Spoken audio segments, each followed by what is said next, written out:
Hey guys, we are here for Power Season 1, Episode 2, Exceeding Expectations. Don't forget to like, comment, and subscribe below. Um, this episode starts off with Tasha, Orange is the New Black going on. Method Man, his character's name is Davis, comes to see her with, that one black actress. I think her name is Sherry Psalm or something. She's playing soap opera. She's playing a lot of stuff. So she's on his legal team, and they're coming to talk to Tasha about, the whole blow up that happened last week in court when they're trying to charge her with the Queen Pen stuff. And they was like, we need to figure out why Sachs is coming at you now with all this other bullshit and trying to make this a federal case. They also mentioned that girl, because Tasha was like, how can I afford you? He was like, the other girl, and Method Man was like, girl, you can't even afford me. We need some more payments coming through. She was like, oh, I thought Stern was taking care of that. And he was like, no, Tariq has been making the payments in cash. And she like, oh, hell no. So Tariq, now she is put on so that Tariq has possibly been opened up the daycare again, aka selling drugs. So they're just trying to get her prepared for what's going to come on the trial, as far as how she implicated Tommy Egan, and then her saying that she told Tommy to kill Ghost does give them just cause to try to pursue a RICO case or Queen Pen status on her, because it just shows that she has the authority to order such things. But they're like, why would Sachs come after her like that, especially after setting up this deal for her? They need to implicate why he's doing this and for what or whatever. They have to show that there's political ties, i.e. the DNC is pretty much trying to bury everything to go with and take everything off of James's names, because the DNC was backing him so hard and pushing him. They don't want to look stupid in the situation, and they don't need any of James's shady dealings coming out. So they're trying to figure that part out. From there, we see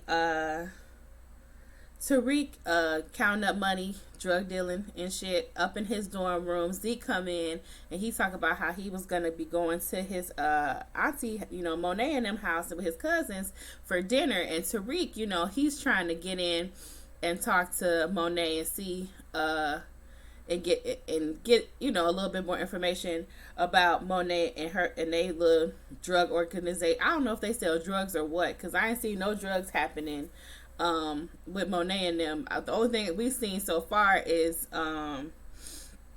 the cousin murdering and shit. So whatever shit that he got going on, they got going on. Tariq is trying to be a little nosy and get back over there to Monet's house, Mary J. Blige.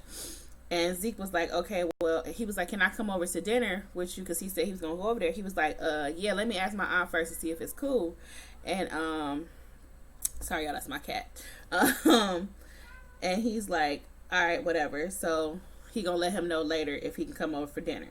From there, we see Tariq is finally in a classroom, because he's been everywhere but class these past 2 episodes, in canonical studies and whatnot. So I guess it's only like one class and then one other class. When I guess since the caseload is so heavy, that's all he got to do.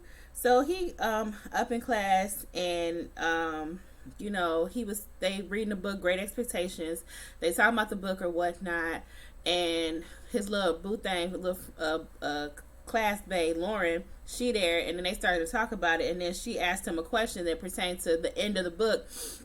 And then it shows again that his ass did not read the rest of the book. I'm like, dang, Tariq, you can't, they gonna kick your ass out of this class. I'm surprised they held on to him. Sorry, my eyes watering for some reason. They gonna kick your ass out of this program if you can't even keep up with the curriculum. And the black dude, counselor, teacher dude, he came down on his ass too. Like, you ain't read the book again. Like, if this is too much for you, like, he just really, put him on blast in front of the whole class. And they was like, damn, they kids. But anyway, from there, Method Man Davis asks, texts Tariq and says, to meet him over in the chapel and shit, because you know everybody be doing their shady shit up in the Lord's house. Well, they ain't the Lord's house, whatever. Talk about churches, but anyway, so they say that since this is going on with Tasha, the only way to get Tasha like that sympathy plea and for her to look like a damaged, battered woman is for Tariq to pretty much give a fucked up eulogy on Ghost tomorrow and say like this is your last chance to just, you know, throw Ghost under the bus and say how a horrible man he was and blah blah blah. That's the advice that Davis gives to him, and he was like, I know you may not want to say. He was like, well, whatever, I don't care, I'll do anything to make my mama to help my mama, you know, because Tariq just wanted to get Tasha out of jail. And he was like, all right. So from there, he runs in. After that, he runs into his little white friend, the one who's at Stansfield with him. They was selling drugs at Tote with him. Not Tote, at Chote with him. And his little friend was like, hey, Tariq, you know, he had fun at the strip club, because I don't know why he brought him to the strip club with him, because homeboy was gonna be nosy, and he peeped game. He was like, yeah, so do you got that stripper, those strippers running shit for you, like we did back at show? He was like, let me back up in the game, Tariq. And he was like, nah, ain't nothing like that going on. And he was like, well, whatever, I can help you when it comes to pushing weight. You can't do that shit alone. So that's pretty much what he tells Tariq. And Tariq is on his way. He got to go meet Stern, because Stern texted his ass too. And he's sitting there on campus still talking to Stern. They having some hot chocolate or some shit, a latte.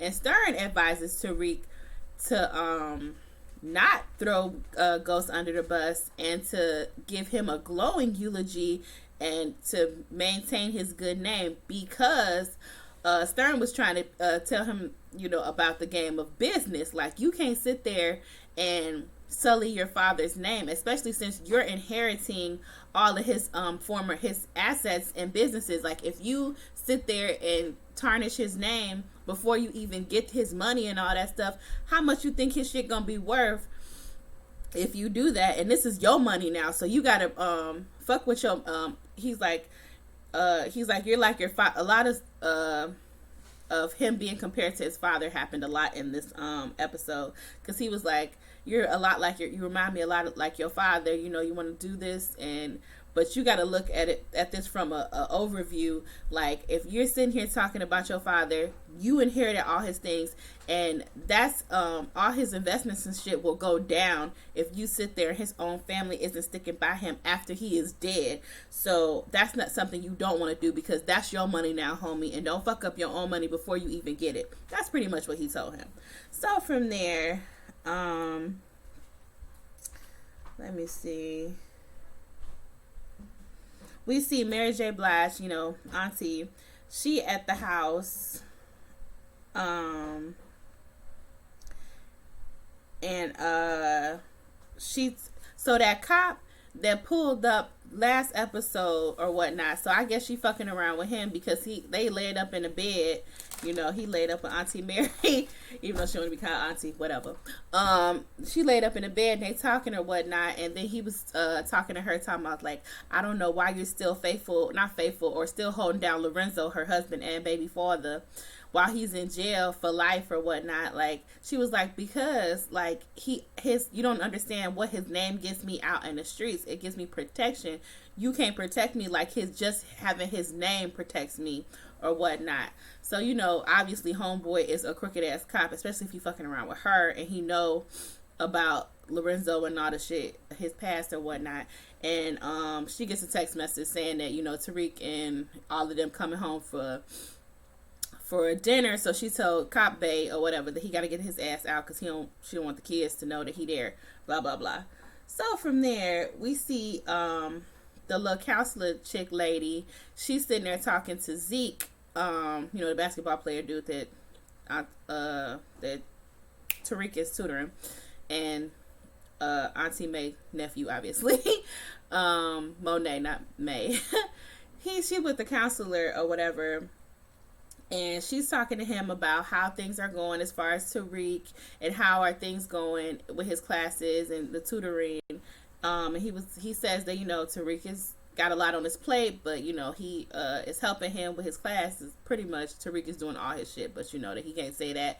But then the counselor chick, she seems a little bit too overly invested or too like nosy when it comes to Tariq. Like, she asked Zeke a little bit about his classes, but she immediately, once it got to the conversation of Tariq, she just kind of led it more towards like, Tariq, how's he doing, how's he feeling, what's going on with him. I'm like, damn, bitch, you want to fuck him or something? I don't know what her angle is and why she's so invested in Tariq. It's plenty of little sob story black children out there. Why are you so invested in Tariq, and why have you made it your business to overly insert yourself when it comes to Tariq?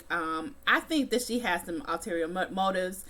Y'all let me know how y'all feel about that, because she seems like a little bit just too thirsty to be knowing about him and to be in his business like that. Like, girl, especially with the shit she pulled later, but I'll get to that. So anyway, she lets Zeke go and was like, okay, just stay up with your classes, you doing fine, blah blah blah. So from there, oh wait, you know what? After that, Tariq does the meeting with Stern. So just switch them scenes. So I already talked about that. Anyway, sorry y'all, my cat tripping.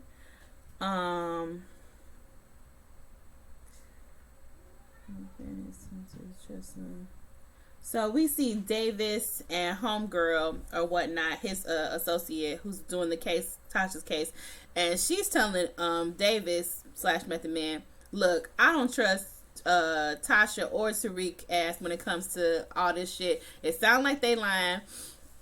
You can't tell me that Tasha didn't know about all the shit that was going on with Ghost and all that. Oh, and she does, when she has that conversation with them in the jail, she does mention James as Ghost, and they was like, oh, so he really was Ghost. I'm like, yeah, dumbasses, he dead now, so it don't matter. But she was like, yeah, like, you can't tell me, like, Tasha, your name is on books, accounts, and all this stuff, and that's gonna come up in court. You can't sit there and say that you didn't know shit. All these millions of dollars, you just can't say that, like, oh, I didn't know anything, or I didn't have no control, or blah blah blah blah. Because you remember, Tasha ran the book, so her name is all over that shit. So she just gonna sound crazy if she sit there and say, I ain't know nothing. So homegirl, his associate, Davis's associate, was like, look, you need to just get out of there and drop this case, because Tariq and Tasha ass is lying, and I don't know what for or to what end, but this ain't the type of case we should be doing, Davis. But Davis, he want to come for Sachs and whatnot, because Sachs is, ain't shit, and he wants to get to the bottom of this. So Sachs isn't, Davis ain't giving up that quick when it comes to this case. And I'm like, anybody who be getting intertangled with anything that got to do with Ghost, Tasha, Tariq, and them, they always live to regret it. And that's just, look at last season. Everybody who got intertangled, Angela, even on the good sides, like, they dead, or they fucked up, or they turned crooked. So homegirl is telling you right, Davis, but you know he ain't gonna listen.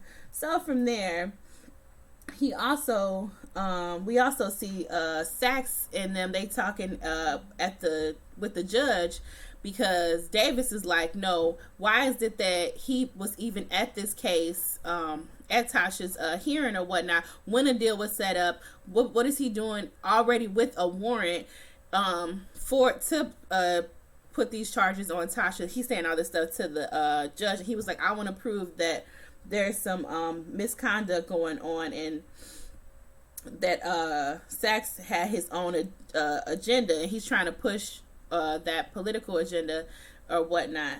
So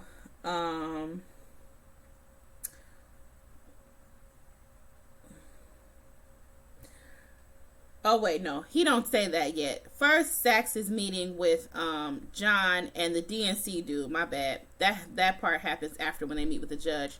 First, Sachs is like, how am I gonna prove the whole Tasha thing? He was like, look, you had all this stuff when it comes to James when y'all prosecuted him, but y'all never got all the way through with that.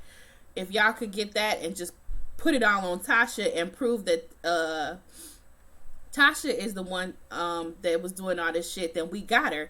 He was like, it don't have to necessarily be all the way on Tasha, but she is the last person standing. Tommy Egan is in the win, even though she implicated him. We don't know where the fuck Tommy is at, and Ghost dead. So somebody needs to take the fall for all this shit.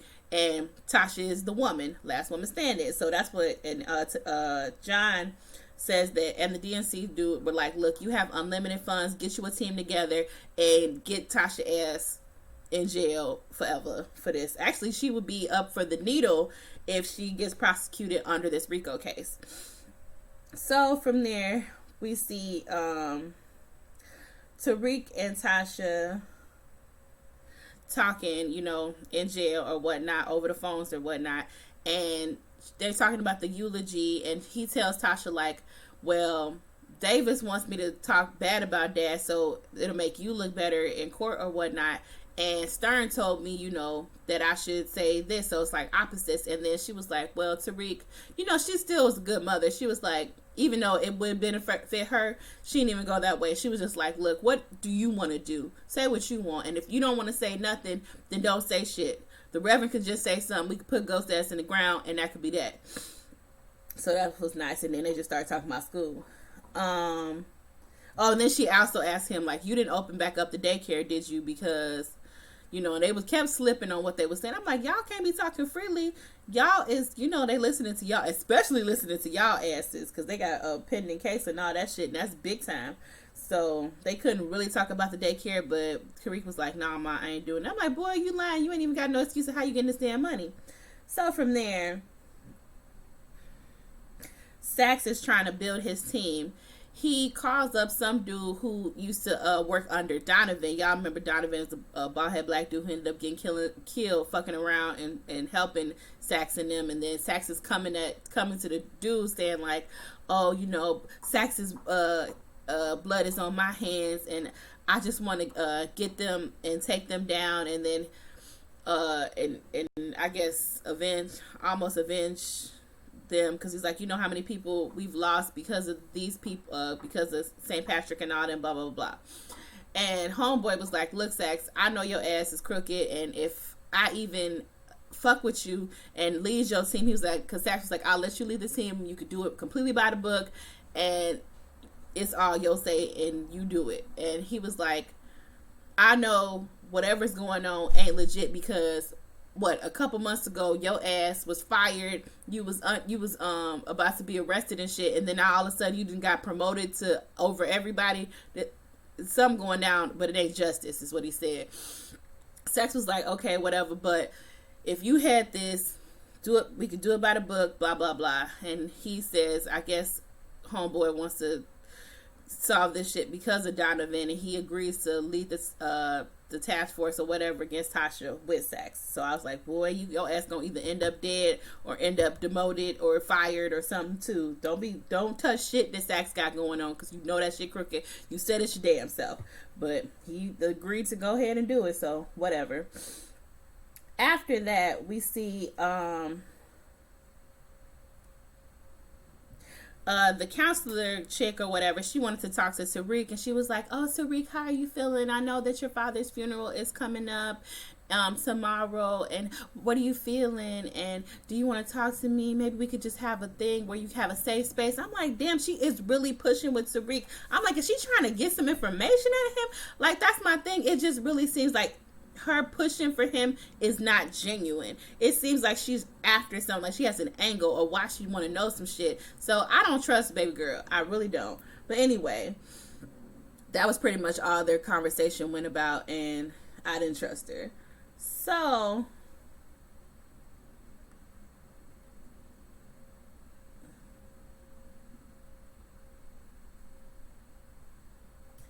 from there, we see her talking to what's the name, the other teacher dude, counselor dude who runs canonical studies with her, and they're talking or whatnot, and it turns out she got him the job at Stansfield, because a little bit more of their history comes out, and we don't hear too much more about them in depth, but we know that she got him the job there, and he was all asking her, she was telling him like, oh, she wants to do a vigil for James St. Patrick or whatnot, so it could be a safe space for Tariq and all this other shit. I'm like, girl, why would you even do that, or why would you even try to attempt to do that and then not discuss it with Tariq? That's like putting him right in the forefront of something when you ain't even talked to this boy. And that's what homeboy told her too. Like, you still just want this to be about you in some way that you could put pity upon somebody and whatnot. So you can tell they got all types of baggage. And then he even goes on to say specifically, or one of them says, taking, I forgot, I think it's him saying you're taking someone's life and publishing it or whatever. So one of them wrote something about, I guess he published something or some shit about her life or something. I don't know, y'all. It's still unclear what's going on, but he published something about her, I guess, and I don't know. Like, they still haven't completely told us what's going on when it comes to these two counselor people / teachers or whatnot. And then she was telling him, well, he was telling her, like, well, if you're still so upset about all this, then why did you get me hired here? You knew this was going to happen. And then all of a sudden, she turns around and act like she leaving, and he's all caressing all up on her. And then they start fucking, y'all. It was the most stiffest, wackest fucking. It was weird. I could have done without they sex scene up on the desk or whatnot. Nothing was shown. It was just really awkward. Really could have done without the whole scene. It was really weird. So anyway, immediately after that, she goes and she's talking to some white lady in a cafe, and I'm like, who is this? And it looked real like sponsor-ish, and the lady turns out to be her sponsor. I'm like, sponsor? Was she on drugs? So we get to learn a little bit more about her. But I think, if I'm not mistaken, y'all put it down below, her sponsor is because she was a sex addict. And I was like, what, they was both some freaks or something? And then the sponsor was like, you knew this. She was like, don't even sit there and try to act like you didn't know this was going to happen. You got him a job there. I'm like, hell yeah. If you trying to get away from a nigga, you don't get him a job at your job. So she really wasn't trying to get away from homeboy. Like, she trying to act like she fronting. And now she asking her little sponsor lady, like, well, what should I do? She was like, well, don't be in the same room with him alone. Definitely, especially behind closed doors, like, just stay away from him. And she was like, well, when he got hired, I thought he was going to be in another department. I'm like, another department, my ass. It doesn't even matter. Why would you even risk being in close proximity of somebody who is that toxic or that fucked up or has that type of power over you? I'm still not buying their relationship, y'all. Maybe it's the acting. I don't know. It's a little weird, and I need to see more to know where the fuck that whole situation is going, and I don't trust her either. So from there, they at the Zeke and Tariq are at the little family dinner with the cousins and stuff, and they just chilling and eating. And then all of a sudden, what's the name walk up in? I see Batista, y'all. If y'all watch Dexter, Batista, that was his name on there, but his name on here, excuse me, is Uncle Frank. I don't like that name, Uncle Frank, either. So it's always a creeper. But anyway, yeah. So he come in and he like, oh hey, and then Mary J. Blige or whatever, she was like, oh hey Frank or whatever, what are you doing here? So apparently he just got. He's like, I just got out. She's like, I thought you had a few more years, and I was like, oh shit, if he just got out randomly and he was supposed to have a few more years and don't nobody know what that equal. This was in my brain immediately. He just snitched on somebody. He was like, oh, I got out a little early or whatnot. And then he goes to say, like, yeah, you know, I know Lorenzo. She's like, well, Lorenzo didn't say nothing about that to me. And she was like, well, he was like, well, Lorenzo said that she was going to hook me up when I came back. You know, I know you running everything or running shit now that he's, you know, since he's locked up. Mary shut it down. She was like, I don't know what you talk about. Dinner's over. Zeke, you staying here tonight because you've been drinking. Other little son, the what's his name? The killer son is supposed to drive Tariq ass back to campus. The little daughter put the food away, and then the other son, the other son, he seems a little off to me because he was a little thirsty to drive Tariq to campus. I was like, is he gay? Like, he seemed like, he's like, I'll take him, and she was like, nah, your other brother will take him. Just listen to what I say. I don't know, y'all. He seemed a little sus to me. I don't know, but he was like real overly anxious, and because he made a little comment too when Tariq, before the uncle came, and Tariq was like, he's taking canonical studies and he's taking art, and homeboy got like popped up real excitedly, like, really, you taking art? I'm like, okay, calm down. So y'all, was it me, or like he seemed a little sus, which is fine, but I don't think Tariq gay. But you just never know. Kids just be real fluid with themselves these days. So he might, everybody gay. I don't know. So that just threw me off a little bit, and I'm like, why did they write that like that? It was a little weird. So from there, what happened? The other son, his name is Cain, the killer son. Would be what, some Cain and Abel shit. But anyway, yeah, so Cain is supposed to take Tariq, and then Cain is driving him, and then he pulls off to some like underpass or some shit, and tells Tariq to get out the car. He got his gun and shit, and he goes to tell him like, look, whatever happens in at my house or whatever stays in my house, so don't be sitting there running off your mouth. And then Tariq was like, look, your mama and shit, y'all ain't got shit to worry about with me or whatnot. It seems like y'all got something to worry about with your Uncle Frank. He was like, nah, he family. He was like, well, the only thing I know about people who get out of jail early is they done snitched on somebody, so you need to be watching out to him. You should even know that. And like, Tariq was going in hard, like he know the game so well and all this. Like, y'all, this whole season, this season is like really gassing up Tariq, and it's hard to even be on Tariq's side about anything. I'm on like, I don't know whose side I'm on. It's hard to be on any fucking body's side when it comes to this show. And I'm definitely not on Tariq's side. Like, I don't know, y'all. Like, whatever. So, I mean, even Tasha's scandalous, so I can't really be on her side about shit either. Like, you just not really rooting for I'm not really rooting for anybody. Maybe Lil Yaz. Lil baby Yaz. we go root for her. Because grandmama ain't shit either. We already learned that last, in the other previous show. But yeah, so he was they acting like Tariq is so smart and he's so hip to the game and all this shit. So he was like, you know, he told Cain that's like, don't worry about me, you ain't got shit to worry about, I ain't know no shit or whatnot, so let's just fucking go, take me back to campus. So that was the end of that conversation with him. So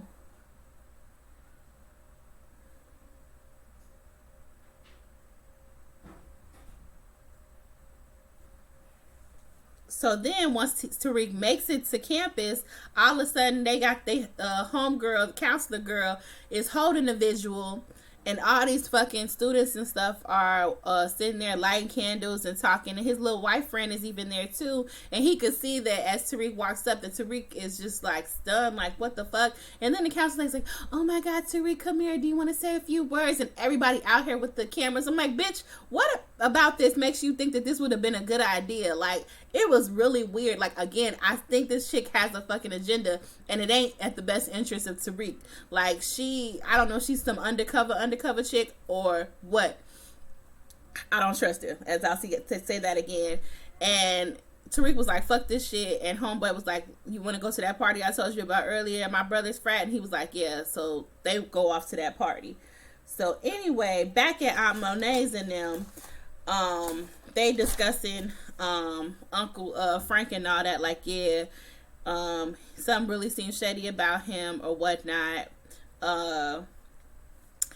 and they just discussing that. And then Monet was like, oh, she tells her little daughter Diane, like, okay, I see the way Tariq looks at you, I need you to use that as, that's power, you use that as a tool to find out information or whatever. So she sends her on Tariq a little bit to go figure out what his MO is. And she even goes to Zeke, and she was like, did Tariq ask to come to dinner, or did you invite him? He's like, oh, he asked me to come.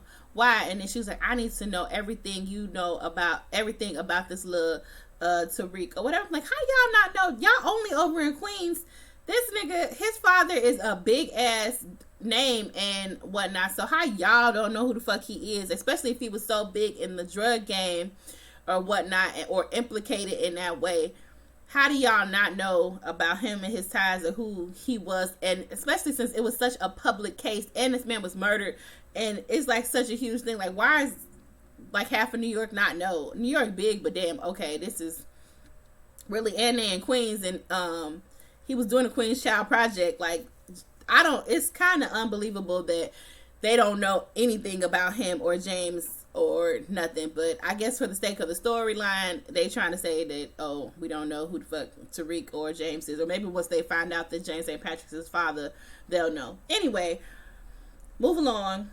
Tariq and his little white friend are at the frat party. He apparently the little white boy whose family own a lot of the fucking school or has donated to a lot of the school. The older son is there too, and he's a frat, and they throwing this big ass party, and homeboy was like, I told you, man, Tariq, they sitting there, we can make so much money if you put me on at all these parties and shit, we could make so much money or whatnot. He was just putting that little bug in Tariq's ear. So from there, his older brother comes, the little white boy older brother, like, I think he called him Skid Mark shit stain or some shit, talking about you can't be here or whatever. But one of the other frat notices Tariq and was like, oh shit, you that one kid, Jerry St. Patrick, whatever, I seen that shit all over the news. I'm like, okay, so if these little white kids know who the fuck he is, how is it that he's like, I heard you was going here and blah blah blah.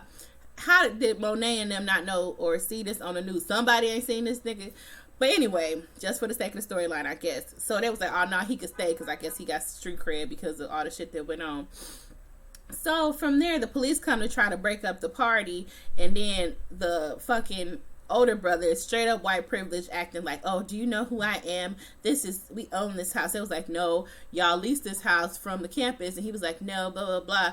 And then he was like, I'm shutting the party down. And then homeboy punched one of, he's like, you're not even a real cop. And he punched one of the, campus securities. Then they was about to arrest him, but the little brother came in. He was like, I'm sorry for my brother's actions. I'm so and so. He say his full name, and this is so and so, whatever their names, and their names hold power there.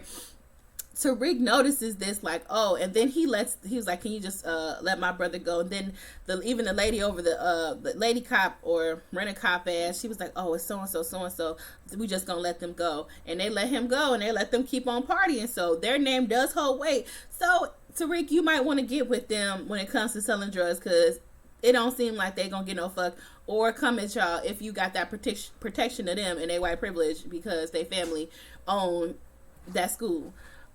So from there, what else? So we see Tasha. It's a random little fast scene. We see Tasha, and Tasha is eavesdropping to that one security lady chick who was talking shit to her all at the beginning of last season, or what, not last season, last episode, talking about some she don't like a better woman to me. And she was talking to another inmate, and the inmate was like, look, I need you to give me a morning after pill, and I need it within I don't know how many hours, or I'm gonna turn the whole block against your ass, just know that, or whatever. And she was like, whatever. And Tasha overhears that, and then it cuts off from there. And then the lady looked like, oh, and I'm like, a morning after pill, bitch, what? You ain't went through menopause? But anyway, I was playing. So from there, we see Saxe and Davis. This is the part when they're at the judge. Y'all had jumped way ahead. So they're talking to the judge or whatnot, and he wants to say that he wants to prove that there is prosecutorial misconduct. And he goes on to say, I kind of mentioned this before because I was ahead of myself, of how was Saxe there already waiting for Tasha with the warrant and all this other stuff. And David says that he wants to call the other prosecutor who was initially handling Tasha's case. He wants to pull her in for her testimony to prove that Saxe had another agenda or whatnot. And then the judge was like, okay, we'll get her here before the end of the day or some shit, and then I'll talk to her, and I'll make my decision from there. So from there, they are finally for James St. Patrick's funeral. But first, we see Big Mama, Tariq, and little baby Yaz. They're laying flowers on little Raina's grave. Poor Raina, y'all. She was the only good one there. And all of a sudden, from there, it cuts over. And we see this fucking, who do we see? Lorenz Tate, Councilman Tate. And he's sitting there shaking hands all for photo ops. The fucking Stern is there. That crooked ass Reverend is there at this funeral. It ain't nothing but a whole funeral full of James's enemies. And Big Mama gonna sit there and say, Tariq, how can you afford this big funeral and all that when you know me and Yaz is struggling? I'm like, that, ooh, my pimple. My bad, my pimple started. I just scratched my pimple, y'all, and it started bleeding. My bad. Oh, I hope it don't. I hope it stop. Anyway, my bad. Yes, and I'm like, damn, Big Mama ain't concerned about nothing but her damn self and her well-being. That's why she's trying to get Tariq. You would think that she would want Tariq to finish school faster. She was trying to tell him to come home or whatnot. So from there, again, like I said, it's nothing but a whole bunch of James's enemies at this motherfucker. Tate is there, fucking Saxon them is there, and then all of a sudden they pull up with what's the name? Tasha come in, you know, with the Federales, and she dressed real nice, dressed to impress and everything. And at first she says that she's gonna give the eulogy, and that would have been a way to make her look in a certain light, but they were agreeing to let her give the eulogy, but the whole stipulation was they were gonna have Tasha shackled and shit with fucking handcuffs on, and they were like, nah, we can't have that image going out of her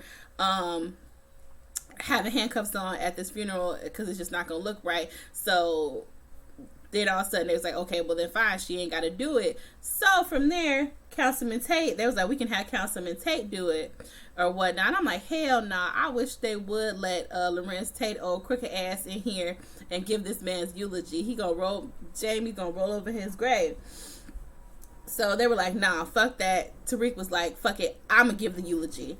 And pretty much he goes and gives the eulogy. He goes and it was cute. He was like, you know, some people want me to get up here and say bad things about my dad. Some people want me to come up here and say good things about my dad. But I'm just going to say that my dad was a really complicated man, and it's not all black and white. And I learned that, and it seems like I'm learning more about my father than I ever did when he was dead. Now that he's alive, when he was alive, I know more about him than he dead. And all this other stuff. And, you know, he get his little crying and stuff. And he just was like, you know, it was just pretty. It was a nice little eulogy. It was neither good nor bad, but he was just saying that he know that his father always did stuff for the well-being of his family. And he's saying that he's his father's son and all this shit. And he's everything that his father would want him to be, because he gave him the chances that he never had, and blah, blah. And right before that, James's uncle came and he kind of gave him a nudge like, yeah, you gonna say the right things. He's like, I'm your uncle somebody, and I know that your father was a good man, he was this and blah blah blah. And I was like, okay. He laid it on me like he kind of gave him that extra nudge, like, don't be going up there talking shit about your daddy. Pretty much it seemed like he gave him that little extra nudge. And then Tariq went up there and said what he said, and I was like, how do you not know your father's uncle, like anybody from his family? James must have really kept his family even away from his family. I'm like, damn. So whatever. So from there we see it goes back to, real quick, after the funeral was over, and Tasha was leaving, she leans over to Tariq real fast and tells him that she needs currency, which is a morning after pill. So Tasha gonna try to get that morning after pill for homegirl who needed it, apparently because she had some pull in the jail. So she was like, give me a morning after pill, I need it right away or whatever, blah blah, get it to me as currency up in here. So she whispers that to Tariq real fast. So after that, we see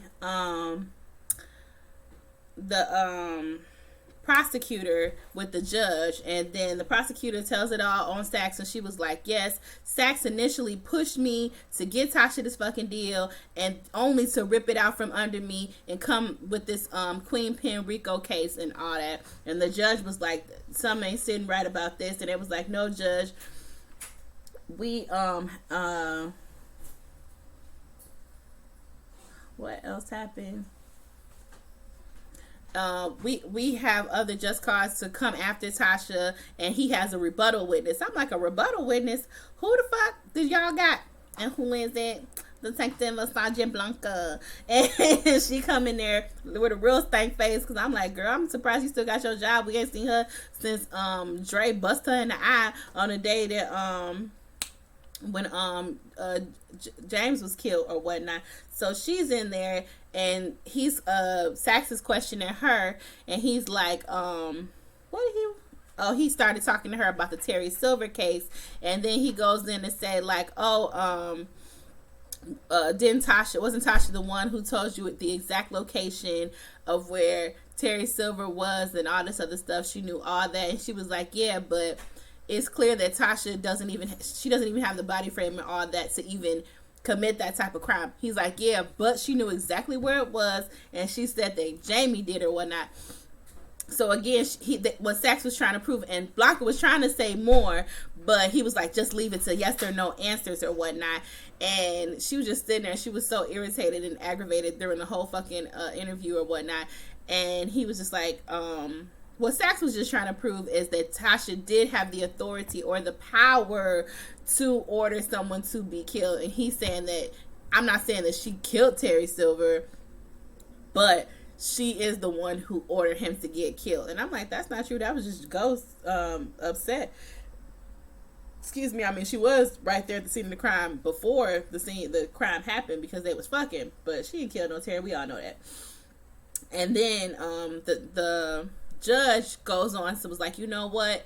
There is some meat on the bones on this case where we could pursue Tasha on this. So the judge goes ahead and grants it. He was, because Blanca was like, it's more to the story than that. And then she was like, oh, you'll get a chance to tell your story in court. So now they're saying that we're going to take this to trial. The judge says that. And Blanca leans over to, once everybody's getting dismissed, Blanca goes over to Davis and Homegirl and was like, look, when this trial happens, make sure that I am testifying, because Sax is crooked as fuck. And there ain't no way Tasha was the fucking leader of all this shit, and he know that shit. And Sax is dirty and motherfucker, and she want to fucking take Sax down, because, you know, he lured her ass in and almost cost her job and all her shit too. So that was that. Anyway, we back and we see Uncle Frank, and he in the bar drinking by himself, and it's like daytime. Then all of a sudden Kane come up in, and he locking doors in the bar and shit, so it was clear what was about to go down. He walked up on Uncle Frank, pow, blew his motherfucking head out away. So apparently, I don't know if, I guess they got the streets on lock, or at least their little area in Queens or whatnot, because he just set up this whole thing for this man to be murdered. Pulled him, they pulled him into the back, chopped up his body, put it into keg barrels, and the brother helps him and shit. And then I guess they towed it away and drove it away somewhere. I'm like, what the fuck? And I'm like, damn, is this nigga gonna kill somebody every episode? And I'm like, it don't look like they even in the drug gang. It look like they just some murderers. And it's not really they. It's just like the cousin Kane is just killing folks. And I'm like, damn, that's your uncle. He didn't think not once or twice about shooting him in the back of his head, so he's ruthless. That motherfucker is definitely dangerous, and Tariq needs to be very careful when he talking about he want to fuck around with this family. So from there, we see Zeke's other little cousin, or Zane's sister, Diana or whatever. She comes in and she visits Tariq on campus, and she was like, oh, how did you know that stuff about my uncle and blah blah blah. And she just wants to talk to him and get to know him a little bit more. He was like, what, did your mama send you over here? And she was like, no, it's just, I just wanted to know, you know, how you thought about that, because that's smart, and this is the, you know, she's trying to butter him up and you know, figure out what his angle is. And then he tells her, like, I was trying to get a hold of your father. And she was like, what for? He was like, I wanted, you know, he in the inside, and I need to get something to my mama.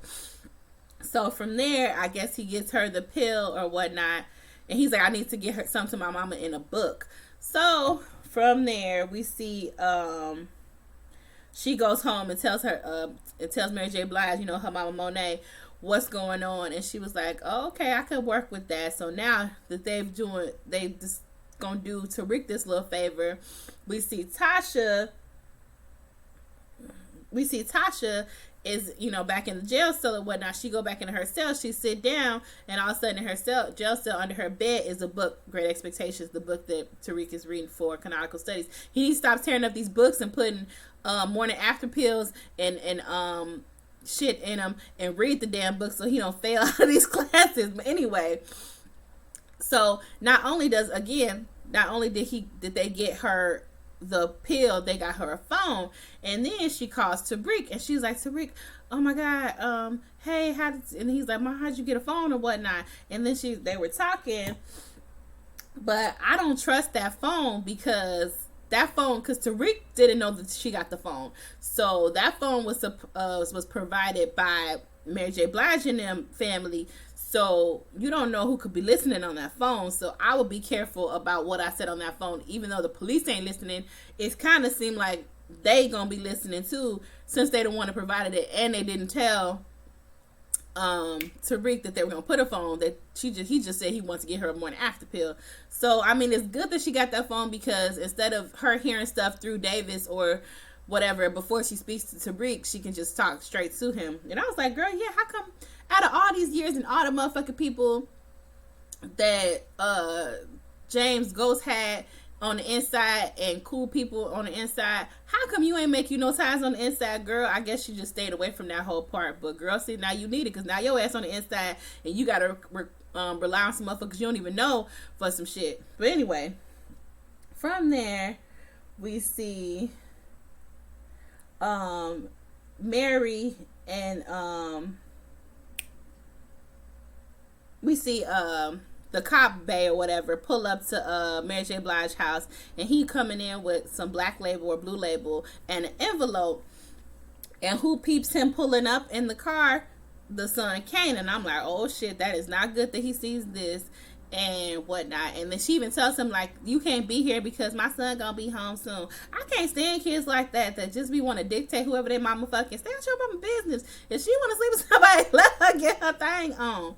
But anyway, and he was like, he hands her this envelope, the cop bay or whatever, and then he was like, see, I told you I could try to protect you and all that. She was like, and then it showed the paper saying how Uncle Frank was a snitch papers or whatever. And she was like, what's this gonna do for me now? He already done showed up to my house. How did he even get to my house and all this without you telling me? She's like, I'm just finding out now. And she's like, well, you can't do nothing for me if you telling me shit a day late and $1 short or whatnot. And then from there we see and then from there she tells him what'd she say? Oh, from there, I guess she just goes and tells him that she needs to know everything that she can about Tariq St. Patrick. And then the episode ends, y'all. And that's it. That was Power. Exceeding Expectations was the episode name. Don't forget to like, comment, and subscribe. I'll see y'all next week. Keep rocking with me. Let me know if y'all don't trust that council lady either, because I don't. And what do you think Mary J. Blige trying to figure out, and what her angle is? And what do you think marriage, like, what is their business? Because it don't seem like it's the drug business. Honestly, I ain't seen not one drug happening when it comes to Monet's family and them. So I'm like, are they just murderers and they just like murder for hires? I don't understand. Like, maybe they are, and only Kane just does the murdering and other people are out there doing some drug shit. Because so far he didn't kill one, he didn't caught a body. Second episode, he didn't kill 2 people now. So I'm like, what is going on? And Mary J. Blige is very unfazed by it, and she don't care about her children's well-being, because ain't no way I'm gonna be like, okay with I guess she could see that he was a murderer from a young age and was like, well, fuck it, I'm just gonna encourage his murdering. I don't know. But anyway, y'all, leave y'all predictions on what y'all think is really going on, because it's all over the place, y'all. But all right, I'll see y'all later. Love you, love you, love you. Peace. Bye.